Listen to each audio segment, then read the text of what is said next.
Hi, I'm Sue Stockdale, and welcome to the Access to Inspiration podcast, the show where you can be inspired by people who may be unlike you. We hope their experiences and insights cause you to reflect on your own perspectives about the world and make you think. For episode 82 today, my guest is Sebastian Rohr from Germany, who's a tech entrepreneur. He works in the field of identity and access management as well as information security. Now, given that the theme for this series is health and well-being, I wanted to know from Sebastian why there is a high incidence of stress and burnout in this industry. And I'll also be finding out how we can keep safe in cyberspace. Welcome to the podcast, Sebastian. Hi, Sue. Pleasure to be here. I was really excited when I knew I was going to be speaking to somebody whose background is to do with information security and keeping us safe on the digital environment. And the question that always frustrates me is, how do we keep our passwords safe when we haven't got the capacity to have that memory to hold all those passwords that we have? Sue, you're absolutely right. That is something that everybody struggles with. And it's so annoying, and it's an increasing problem. And I guess that I would have like 250, 300 password username combinations that I need to remember. To be honest, the users should definitely deploy any kind of password management solution. One of the all-time favorites, at least here in Germany, in the open source community, people always try to avoid paying for stuff that is about security. It would be KeePass. KeePass is an open source solution. It's been around quite some time. I've seen it in use in corporate environments too, where the organizations actually have provided some sponsoring to the guys who created and maintain the source code. So KeePass it is. Else do get a license for one of those more fancy password saves. I won't drop any names here, but yeah, do that. Get yourself a password management tool. And let me just go 2 steps further. I learned quite some time ago that profiling is a thing and that you should avoid using the same username in all the services that you're using. So do not only have your password manager tool select a password for you, which is the easiest to do because it sort of maxes out the security. Also, try to have that tool remember the distinct username that you're using for each services. And do not just vary your standard username because, well, those technologies that are out there are pretty much able to combine those with a fuzzy filter. So I really recommend, if you're online very much, if you're using dozens of services, get yourself a different username for the different services, because else somebody will be able to profile you across all those applications. And then you are definitely a target. Well, there's so many routes we could take from this conversation from what you just said, Sebastian. And it's making me think about our digital identity. And before we dive into some of the practicalities or what our listeners might be thinking of in relation to managing their digital identity, I want to know a bit about your identity and what got you interested in this subject in the first place. I must admit that I'm sort of a nerdy kid of the 90s. Before personal computers became the thing to have at home, it was those small home computers like the Commodore C64 and the Commodore Amiga. I was one of those, I must say, pretty white skinned guys. I didn't live in the basement, but I didn't get out much between, let's say, 13 and 16, 16 and a half or what, because I was really in my room and getting acquainted with the technology. Yes, playing lots of games, and swapping them. Yes, I was one of those really, really bad guys doing the sharing. So, yeah, I'm pretty much in the IT sector since I was a teen, and it sort of stuck. It was a hobby. And then I decided against making that hobby my profession. I'm actually a trained chemical lab assistant. I received vocational training as a chemical developer with Biostorf. You probably have heard of Nivea skincare, stuff like that. And also Tesa, the German brand of the other adhesive tape manufacturer. And I learned everything around chemistry because I had chemistry in my high school diploma as one of the majors that I had. So I wanted to study chemistry, but after that, finished the vocational training, all my managers said, you know what, Sebastian, In Germany, you have to have a PhD in chemistry to have some sort of career. And I figured in Germany, until you get your diploma, which is sort of now the master's, it's about 5 years. And then another 5 years to get your PhD. And I figured, like, now I'm 22, I finished my vocational training, another 10 years. Well, I'm 32 before I earn decent money. No. So didn't go along with that and stopped that. So there you have turned your hobby then into your career. I took that, let's say, 4 year break from computer technology between my 19th and 23rd birthday, but then sort of got back to it because during my bachelor's study course, I joined Siemens as a working student, as a part-time student, and worked in the network services department. I sort of stuck in that business and I learned everything around internet and networking in the late 90s. So I was definitely a pioneer in that direction. And during that time, I actually worked in the department that later became the identity management part of the Siemens Corporation. They had a product there, and I had my first contact with that technology. And well, I never got away from that anymore. So I'd say I've been working in IT identity management for 25 years now, which is longer than it's actually called like that. So yeah, remembering that, sometimes I feel old. Well, it does seem that today, more than ever, our digital identity and how we manage it is super critical to all our aspects of our lives, and even critical to the way societies and economies work. I know that Sweden, for example, is leading the way in becoming a cashless society when our digital identity will be the primary way there, I imagine, that people will live their lives. From your perspective, what do you see as being, I guess, the benefits and also just the potential drawbacks for us moving very much more into that digital space? So, first of all, that stuff that we've now experienced for the last 2.5 years during the pandemic is definitely been a boost to digitalization, digital transformation, especially here in Germany, where I sometimes feel I live in the dark medieval ages.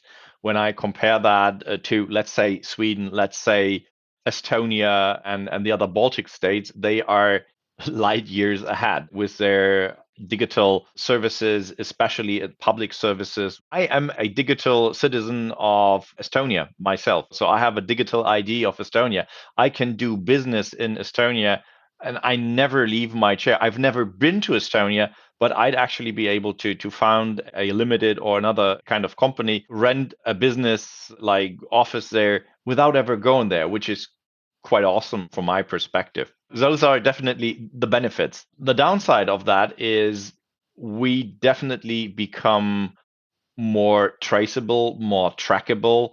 Whatever we do online can and will be logged by someone, be it because we're just subscribing to it and being a user of it, like Facebook. They are definitely one of the organizations with the Meta Corporation behind that, who actually vacuum in all the information about us and our behavior online.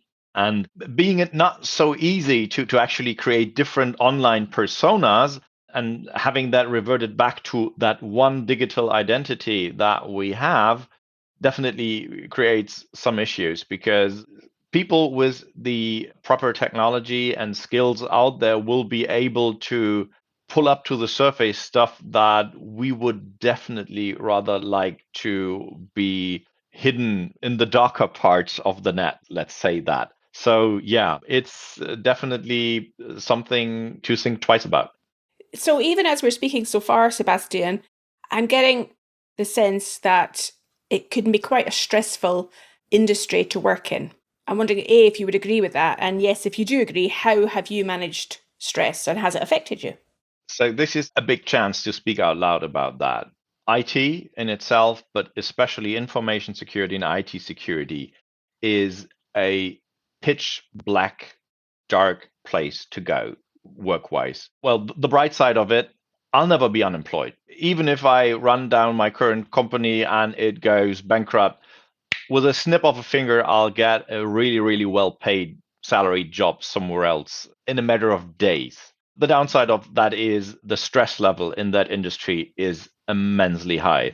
There was a Twitter conversation going on just last week where somebody was pondering the question why everybody in security wants to become a Chief Information Security Officer, a CISO, which is quite a nice acronym. Same like CIO, like Chief Information Officer. Most people say career is over. And well, CISO career is securely over because you're hitting a dead end there. People burn out in that vertical quite quickly. And that's due to the fact that the work environment there is almost certainly giving you a situation every other week where the candle actually burns from both sides. It's like all those critical things that happen. A new exploit, a new vulnerability comes around, and then suddenly you, your teammates, your management is all like running around like crazy. Oh, we need to find these systems that are vulnerable for that. We need to patch that. And it's all super duper critical. And yeah, you're bound to burn out if you do not take care. And unfortunately, that is nothing that gets taught at the university or at the college or even the school.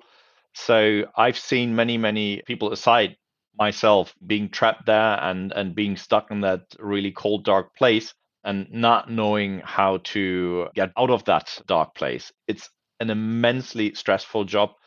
And if you aren't really made for that, I don't recommend going there. Else, yeah, well, learn to cope with the stress. It does sound like a real challenge, Sebastian, and your short comment at the end about learn to cope with the stress sounds like very simple advice and yet sometimes difficult to do. I know you have a motorbike and a bicycle. It seems to me that perhaps moving away from the dark place physically is one way that you might manage your stress. Please don't use your car or your motorcycle in those situations. Please, please.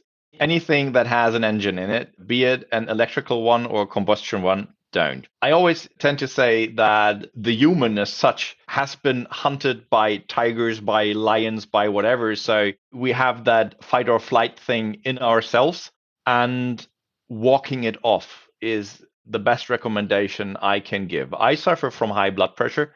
And it's been times where it was really, really bad. So I could physically feel it that there's something wrong. The only two things that really, really help me are either get out of the situation, literally drop everything, switch off the computer, or just leave it there, get out of the office, get out of the building, get into the woods, into the field, whatever, where there's sunshine, where there is air, walk it off, run it off in the evening or in the morning, whatever. The physical, something that gets you there, that is the way to do to cope with that.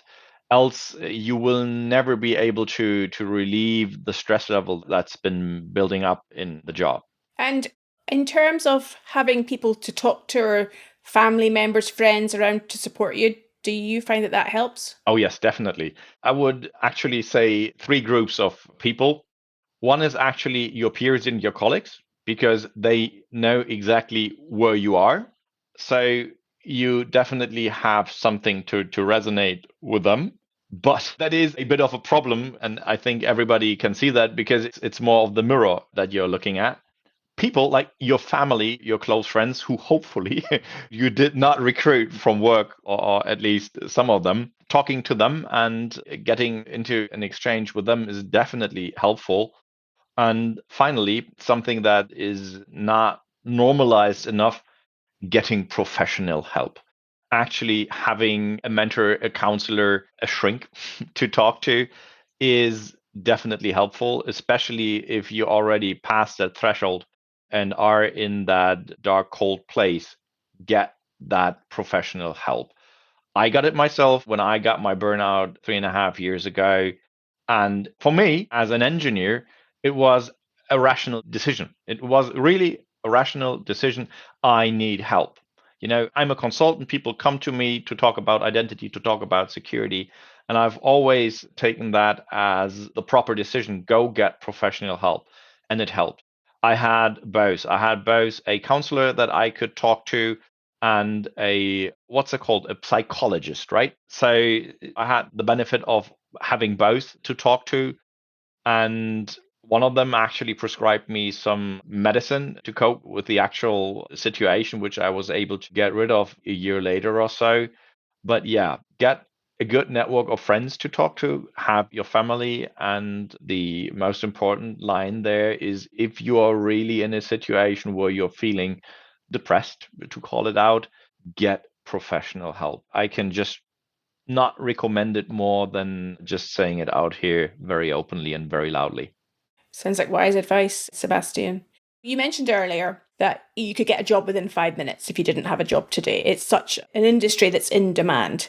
So it strikes me there has to be something more than just earning money from it. What does motivate you? Yeah, I would definitely be in a position to say that's my calling. When I finish an advisory, when I finalize a project with a customer, and I feel good that I actually made the world a bit better. I took my torch and held it into a really dark corner, and I made all the bugs and everything that's nasty in there go away, and I'm happy. I have a feeling of accomplishment, and I go to bed at night and I just feel good. The problem is the next morning, at least two people call me and tell me, Sebastian, I went down to the cellar and I found a really, really dark corner and I want you to help me with that. Or even better, Sebastian, I went out there and I found all my assets are gone or they are encrypted or whatever. So for every client I help, two more come in and say, Sebastian, can you help me with that? So, yeah, as you said, our profession is in good demand, but yeah, it gets a little much every once in a while. It's definitely a motivation to know that there are so many people out there who want your help. They don't only need it, they actually want it. And if that doesn't give you a boost of confidence and feeling like you're helping someone, I don't know what does. It's just great. I feel needed every time I open up my mailbox because there are so many requests coming in. Well, that sounds like a lovely position to be in. Oh, it is. I also know that you have done some work in some of the developing countries Yes. in relation to using your expertise. Tell me about that. So I'd like to say that my 9 to 5 daylight job is helping people in the industry or in Germany in the DACH region with their security issues, with their identity topics, and provide them with a strategic approach. But whenever I do that, I feel like I'm helping, I don't know, a 0.1% of the world population with the stuff that I do. And that made me sad when I realized that I solve really, really tricky problems, but the impact, which is a word that you know is very important for both of us, the impact that I have there is on a global scale, not visible. I do benefit from the feeling that I help this and that corporation or that organization to do this and that, but will you read about that in the newspaper? Will somebody write a Wikipedia article about that? Probably not. 12 years ago, I had for me, a one in a lifetime chance because I was invited to Jamaica for work, which was in itself great because the workshop I was invited to was late January, early February in 2010. And the organization that invited me was the IADB, the Inter-American Development Bank, which is sort of a funding organization that helps developing countries close the gap to the Western and Eastern developed countries. And one of those was actually help the Jamaican government to come up with a Jamaican national ID scheme and provide a national identity for each Jamaican, which was quite the honor for me. And it was just great. It was wonderful to go to one of those countries and be welcomed as an expert. And I had like 150 government agency officials and representatives sitting in a room listening to me about what they could do to improve all the lives of all Jamaicans, be there Jamaicans living in Jamaica or actually expats being in the US, in Europe, whatever, because the national ID entitles to so much, like starting with a passport and stuff. Work permits, you can't get that if you don't have a national ID. And that was a trigger for me. And I did some of those assignments in the last decade. And I just love going to those countries. I just love helping there because the last one was a trip to Pakistan, one of the largest communities on earth. Is like 270 million citizens right now. The projections say that there's going to be 350 million Pakistani within the decade. So the growth rate is really important. And as Pakistan suffers from one of the lowest child registration rates in the world, it is super duper important for them to have a working scheme so that every child gets registered, every child gets their birth certificate, so that every child gets school education, that they get healthcare and everything. And that was a project I did with UNICEF. And I'm pretty proud that I was able to contribute my share there. And that is definitely impact. That is, for me, something where I can put my knowledge and my capabilities to work and actually help millions of people where it is really, really necessary. I can hear, as you're describing that, the sense of bigger impact that that can bring to you, Sebastian. Just coming back to one of the things you said earlier, you've mentioned a few times about shining the torch in dark places. I'm wondering what brings you into the light.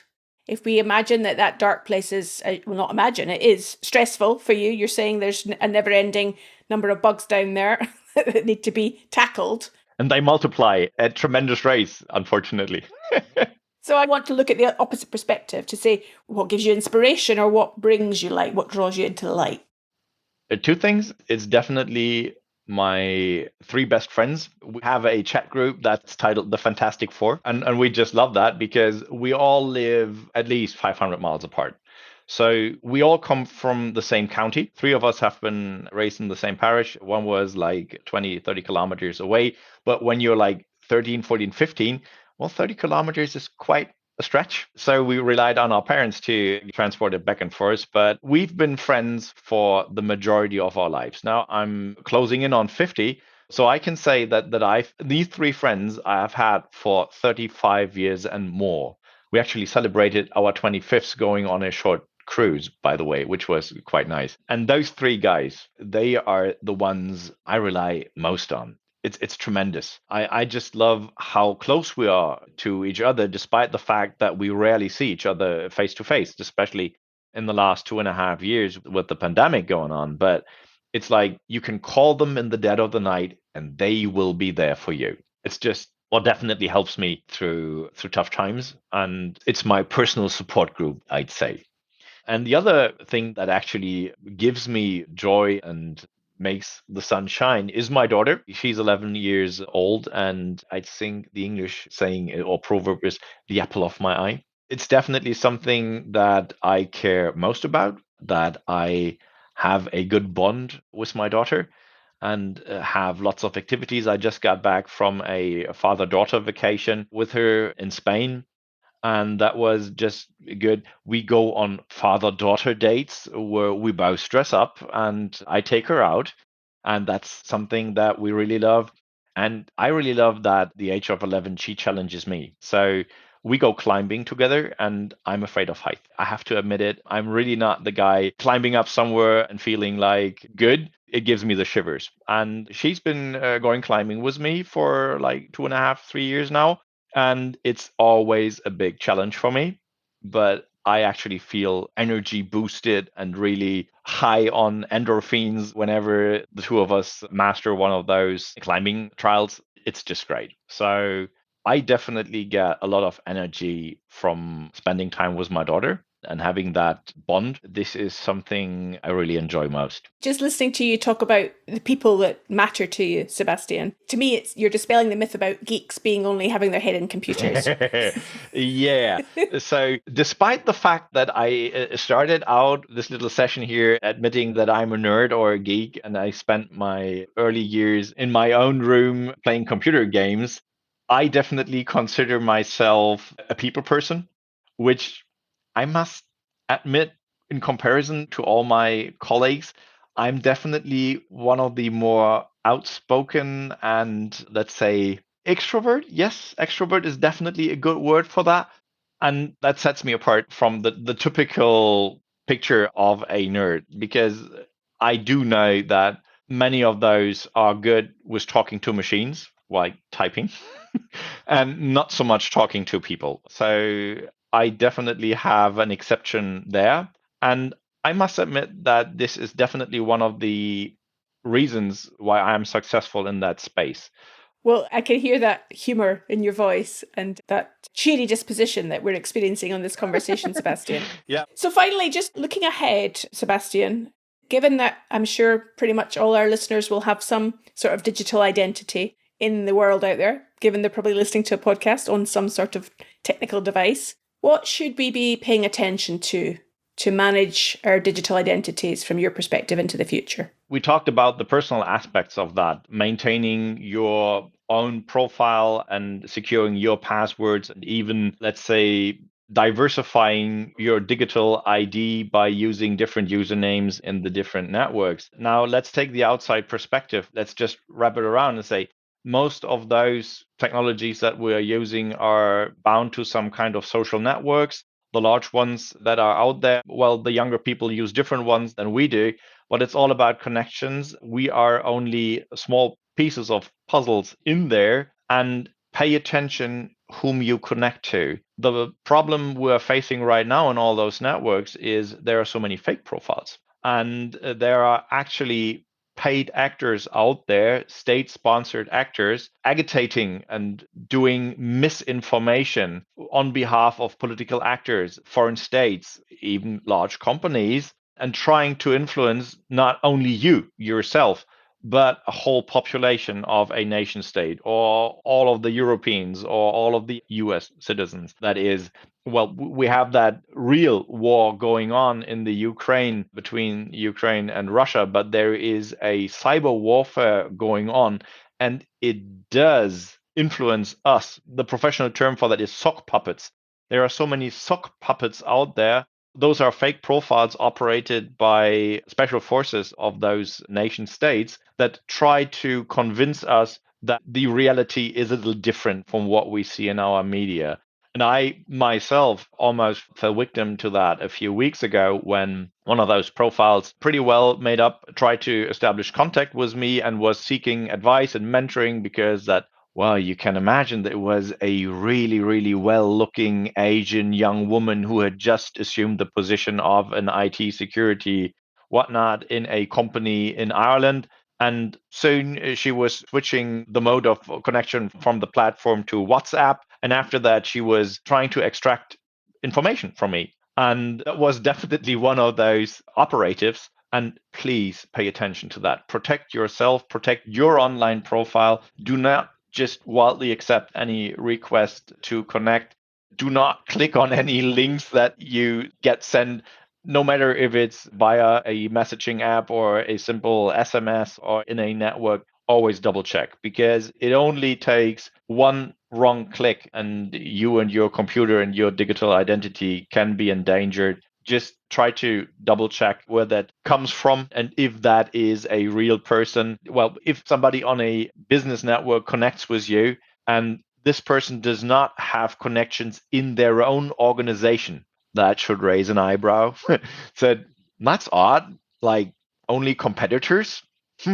Probably not a real profile. So it's about the other. Take care and watch out. And if there's one last recommendation I can give, watch out for your friends too, for your parents, for the people that are not such computer whiz kids. They fall victim to those schemes quite a lot. And that is definitely a thing that I care about. Try to protect your community also. Well, I daren't almost ask this final question, Sebastian, is how can people find out about you? Because I'm not even sure that you want to connect with them. Yeah. So as I said, I'm nearing 50 of age. So I don't do those really hip new things like TikTok and Instagram. I do not feel beautiful enough to have an Instagram account. But people can find me on those rather old school networks like Twitter. My Twitter handle is WI_ING. Ving, which is an abbreviation of the course I took in university, Wirtschaftsingenieur. So WI_ING. And else, you can definitely find me through the website of my company, which is umbrella.associates. And Well, finally, I'm on LinkedIn. You can find me there on LinkedIn/Sebastian Rohr. Yeah, so try to contact me. I'd be happy. Brilliant. Well, it's been really informative to hear what you have to say about this dark world of digital identity and keeping ourselves safe online, Sebastian. I've really enjoyed our conversation, and I think the sense of getting to understand your identity as well as the digital identity has been a very interesting conversation today. So thank you for your time. Thanks, Sue. It's been a pleasure.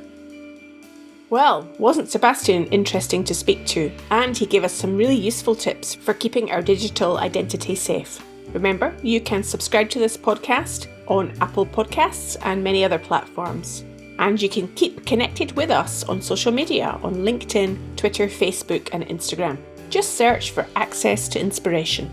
We'll be back again next week. I'll be speaking to Brian Sachetta, a software developer who overcame stress and anxiety by using some of the skills he learned from computer science. I hope you can join us then.